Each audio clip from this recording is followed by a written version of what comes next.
And I stood upon the sand of the sea, and saw a beast rise up out of the sea, having 7 heads and 10 horns, and upon his horns 10 crowns, and upon his heads the name of blasphemy. And the dragon gave him his power, and his seat, and great authority. And all the world wondered after the beast, and they worshipped the dragon which gave power unto the beast.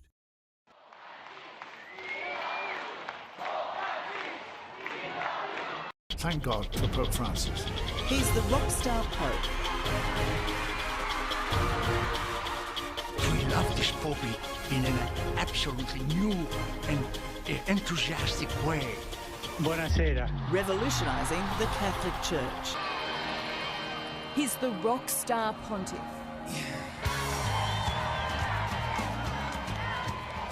Thrilling the faithful in St. Peter's Square and across the world.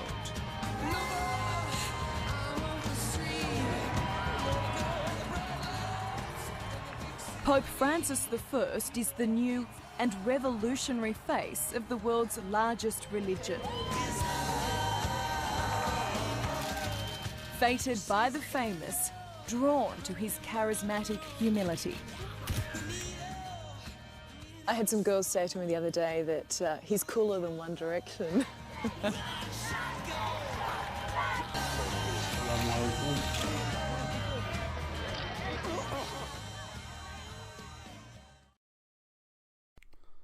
The sea beast that John sees in Revelation 13 is the same little horn power that Daniel sees in Daniel 7.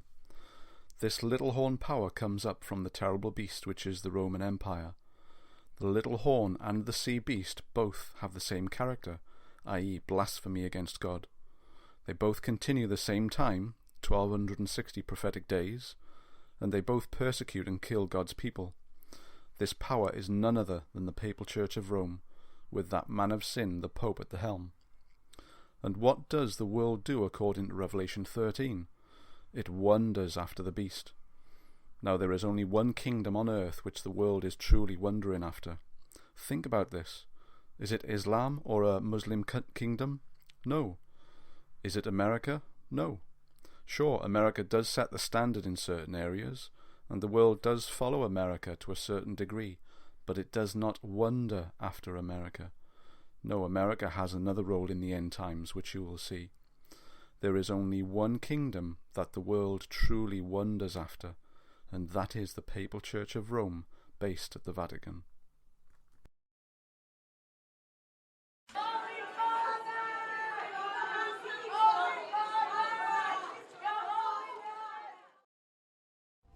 And I beheld another beast coming up out of the earth, and he had 2 horns like a lamb, and he spake as a dragon.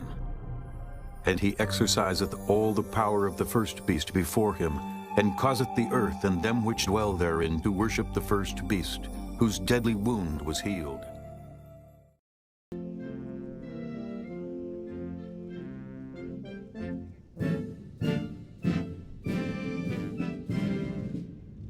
What a beautiful day the Lord has made. Holy Father, on behalf of Michelle and myself, welcome to the White House.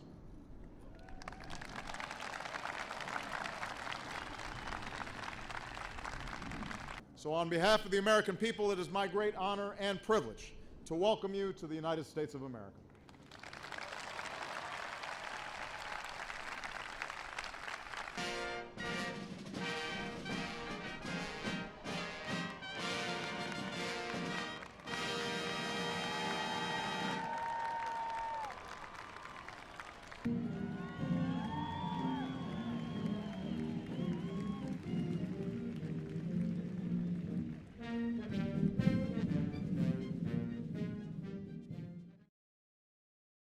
We now have another beast, which is symbolic of a kingdom, come into play, and this beast, or kingdom, causes the world to submit to and worship the first beast kingdom, which is the papacy. Revelation 13 tells us that this other kingdom has 2 horns like a lamb. Who is the lamb in the Bible? It's Christ. So this nation rises as a Christian nation, but then later speaks like a dragon, and it has the power to force the world to submit to the Pope and the Papal Church of Rome. Friends, there is only one nation on earth that fits this, and that is America.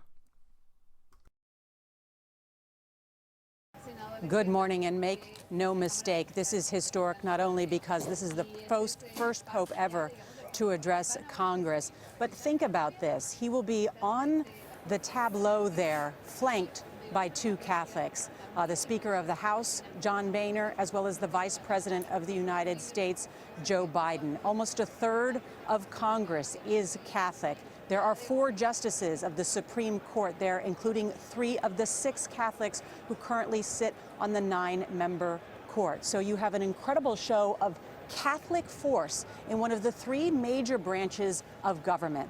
And I think it's worth reflecting on that and the fact that And we're pausing now because we're going to hear the House Sergeant of Arms introduce and announce the Pope of the Holy See, Pope Francis, similar to what we hear on a State of the Union. Mr. Speaker, the Pope of the Holy See.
So he carried me away in the spirit into the wilderness. And I saw a woman sit upon a scarlet-colored beast full of names of blasphemy, having 7 heads and 10 horns. And the woman was arrayed in purple and scarlet color, and decked with gold and precious stones and pearls, having a golden cup in her hand full of abominations and filthiness of her fornication. And upon her forehead was a name written, Mystery, Babylon the Great, the mother of harlots and abominations of the earth. Revelation 17 gives us even further evidence of who this Antichrist beast is, because we now have a harlot woman riding and controlling this beast. A woman in the Bible is a symbol of God's people, so this harlot woman is a symbol of an apostate church. Many people today think that Islam is Babylon the Great, but this cannot be, because Islam is not in control of the nations. It seems to be fighting against the nations, but Islam is certainly not in control like this harlot appears to be. There is only one apostate religion or church that has the control over the nations, and that is the Roman Catholic Church. But how can the Catholic Church be Babylon and the first beast of Revelation 13? Because the beast of Revelation 13 is the papacy, otherwise known as the Holy See, which is the government of the Roman Catholic Church, and the harlot represents the church itself. So we have church and state. The beast is the state, and the harlot is the church. Babylon is the mother of apostate religions, and as Revelation 17 confirms, she has daughters whom are joining with her. in this massive ecumenical movement to unite all religions and churches. If there is no more protest, how can there be a Protestant church?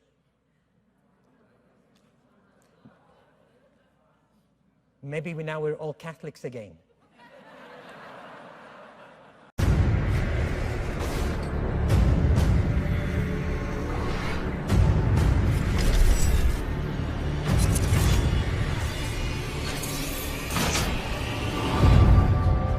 La mayor parte de los habitantes del planeta se declaran creyentes. Esto debería provocar un diálogo entre las religiones. Confío en Buda. Creo en Dios. Creo en Jesucristo. Creo en Dios, Alá. Muchos piensan distinto, sienten distinto, buscan a Dios o encuentran a Dios de diversa manera. En esta multitud, en este abanico de religiones, hay una sola certeza que tenemos para todos. Todos somos hijos de Dios. There was reconciliation in the air in St. Peter's. Centuries of division were rolled away when Pope Francis greeted Ecumenical Patriarch Bartholomew from Istanbul during the inaugural Mass. Such a meeting has not taken place since what is known as the Great Schism, which split Western and Eastern Christianity in 1054. We have far more in common than what divides us. When you talk about Pentecostals, Charismatics, Evangelicals, Fundamentalists, Catholics, Methodist, Baptist, Presbyterian, on and on and on. Well, they would all say, we believe in the Trinity, we believe in the Bible, we believe in the resurrection, we believe salvation is through Jesus Christ. These are the big issues. Sometimes Protestants think that Catholics worship Mary like she's another God, but that's not exactly Catholic doctrine. There's the understanding, and people say, well, what are the saints all about? Or, why are you praying to the saints? And when you understand what they mean by what they're saying, there's a whole lot more commonality. Now, there's still real differences, no doubt about that. But the most important thing is, if you love Jesus, we're on the same team. The unity that I think we would see realistically is not a structural unity, but a unity of mission. I just felt very honored and very humbled. Seeing the Pope give the Mass to 100,000 people that day, you just see, he has such a heart to help people. I love the fact that he's made the church more inclusive, not trying to make it smaller, but to try to make it larger, to take everybody in. So that just resonates with me. They want to see unity. They want to see unity. They want to see unity. Pastor Rick, thanks for being here. Hey, Raymond, it's good to hear you, and we've had a great 3 days. Now, why did you want to be part of this Vatican meeting, this international colloquy on marriage? Why did you consider it important that you be there and offer a message? Well, when the Pope invites you, you go. We had well, that's a good reason. Of course, the Vatican, as you have already talked about, invited about 300 religious leaders from all around the world to come and spend 3 days talking about marriage and family and the importance of the relationships between a man and a woman. And I was one invited to give a major lecture to represent the evangelicals, and it was a great honor to be here. We had a wonderful time. I've met so many cardinals and archbishops. A number of them told me they've read either Purpose-Driven Life or Purpose-Driven Church or both.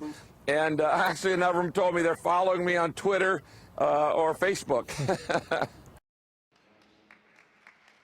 On Wednesday, Pope Francis met with leaders of different Christian denominations and also with heads of other religions. The group was in Rome to attend his inaugural Mass. The leader of the Orthodox Church, Bartholomew I, greeted the Pope and said his humility will bring the Christian message across to a lot of people. La scelta della semplicità da parte della vostra amata e onorata santità ha reso e rende evidente il criterio che vi guida nella scelta dell'essenziale. Ciò riempie di speranza i cuori di tutti i vostri fedeli, sparsi nel mondo e in generale di tutti gli uomini.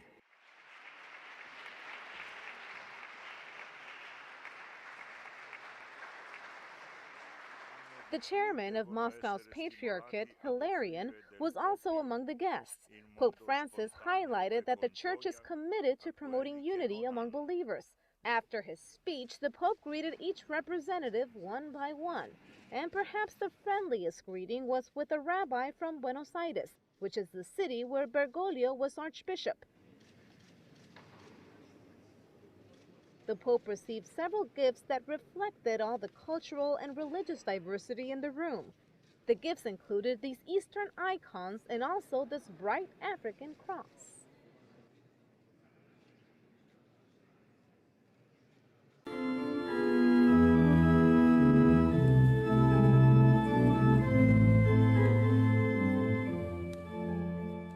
La domanda sul condividere, ma io mi domando, ma non abbiamo lo stesso battesimo?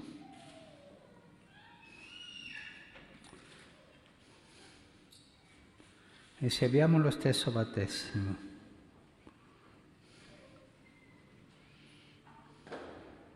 dobbiamo camminare insieme.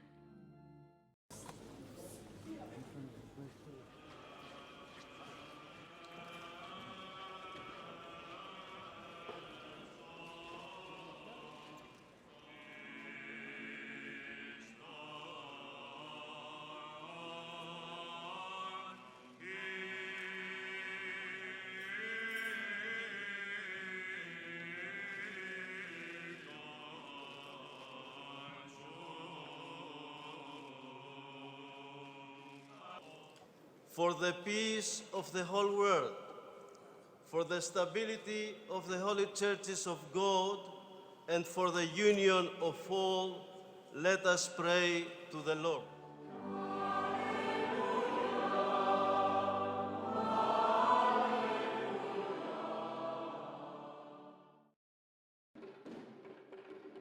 As part of his trip to Sri Lanka, the Pope met with leaders of the country's major religions: Buddhism, Hinduism, Islam, and Christianity. It was a one-of-a-kind meeting, and the local cardinal recognized its importance. It is no doubt a sacred and unique event, which goes down in the history of Sri Lanka. Buddhist monks welcomed the Pope with this song.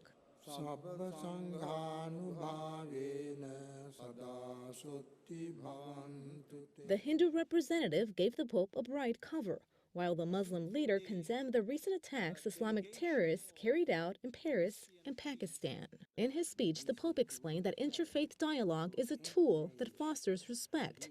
A dialogue is sincere, he said, when no one masks or denies their beliefs. And before heading out, Pope Francis made his way around the hall, greeting people and receiving gifts from representatives of each religion. And the 10 horns which thou sawest are 10 kings, which have received no kingdom as yet, but receive power as kings 1 hour with the beast. These have one mind, and shall give their power and strength unto the beast. The beast does not just comprise of the Papal Church of Rome. We also have the 10 horns which represent the leaders of the world nations, who give their power and strength to the papacy.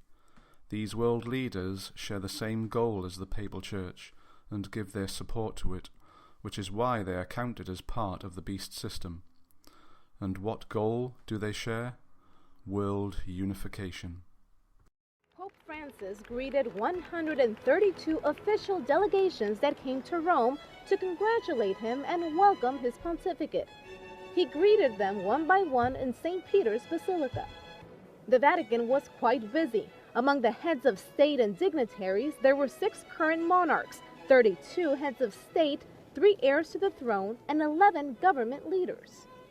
From Latin America, 10 heads of state attended. Among them was Chilean President Sebastián Piñera, who along with his wife asked the Pope to bless a few religious items. The President of Ecuador, Rafael Correa, brought his mother to the Mass. Brazilian President Dilma Rousseff was also there, as well as Mexico's President Enrique Peña Nieto, whose wife gave the Pope a papal hat. Vice President Joe Biden led the delegation from the U.S. The Chancellor of Germany, Angela Merkel, was also in attendance, as well as Spain's Prince and Princess, headed by the government's President, Mariano Rajoy. The world must unite. We must be together, regardless of nationality or race or faith, in fighting against the scourge of terrorism.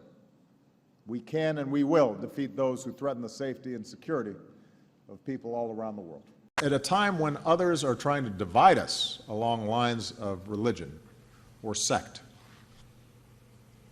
we have to reaffirm that most fundamental of truths. We are all God's children. We're all born equal with inherent dignity. We have to understand, an attack on one faith is an attack on all our faiths. We've got to make sure that hate crimes are punished and that the civil rights of all Americans are upheld.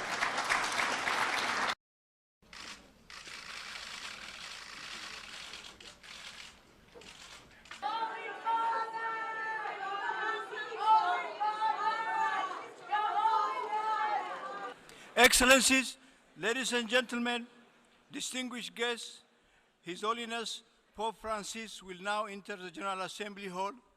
May I request representatives' attention as His Holiness makes his way to the rostrum. Thank you.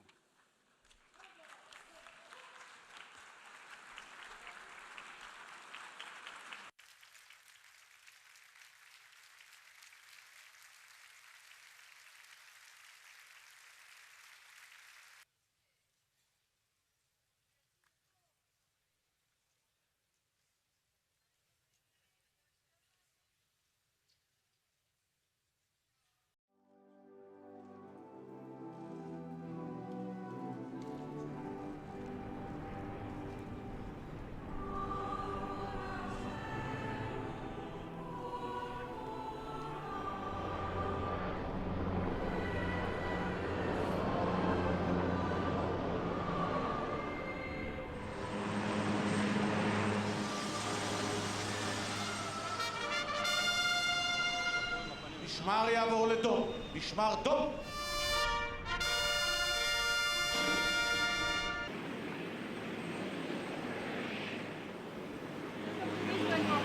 The President of the State of Israel and the Prime Minister. Me alegra poder haber venido y cumplir con la palabra.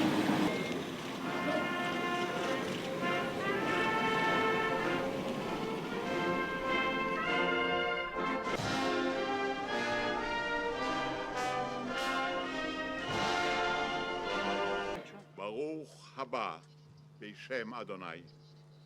ברוך אתה בשערי ירושלים. הוד קדושתך, הגעת למדינת ישראל, בחיים היום בני דתות ובני לאומים שונים, יהודים, נוצרים, מוסלמים, דרוזים וצ'רקסים.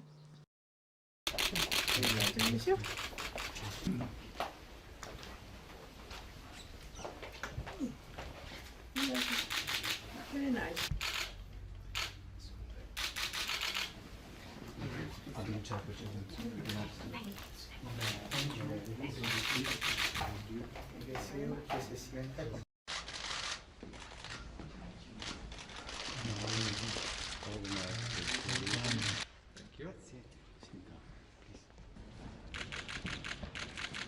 Guten Morgen. Guten Morgen, buongiorno. Fantastic.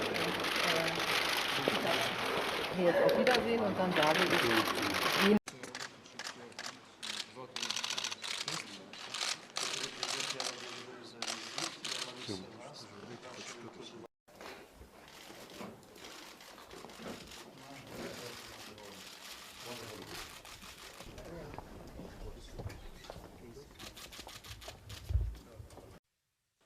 The third plenary meeting of the General Assembly is called to order. This morning, we shall hear an address by His Holiness Pope Francis of the observer state of the Holy See on the occasion of his visit to the United Nations. Your Holiness, heads of state and governments, Mr. Secretary General, Excellencies, ladies and gentlemen, it's my great honor to welcome you, Pope Francis, Bishop of Rome, to the General Assembly of the United Nations. For those of us who cherish the United Nations, this chamber is sacred space. In no other hall, from no other platform, can a world leader speak to all humanity.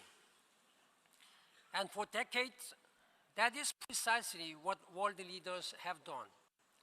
King and queens, presidents, prime ministers, ministers, and popes. But never in our 70-year history has the United Nations been honored to welcome a pope for the opening of the General Assembly. And never in papal history has the head of Catholic Church addressed such an array of world leaders. Your Holiness, thank you for making history.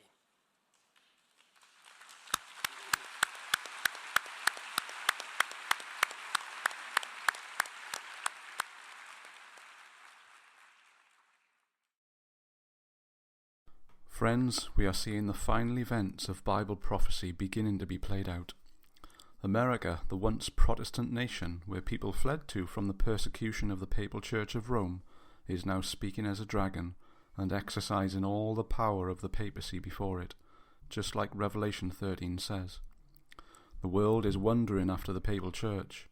The various religions and churches are uniting with the Roman Catholic Church, and the world leaders are given their power under the papacy, and they are all uniting under Satan's banner to fight against the truth that is found in the only begotten Son of God, Jesus Christ.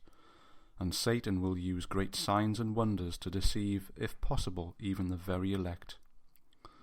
If you do not know what is coming in these last days, then I urge you to read the book called The Great Controversy. You can download it onto your computer or mobile device via the link shown. May the Lord help us and guide us all.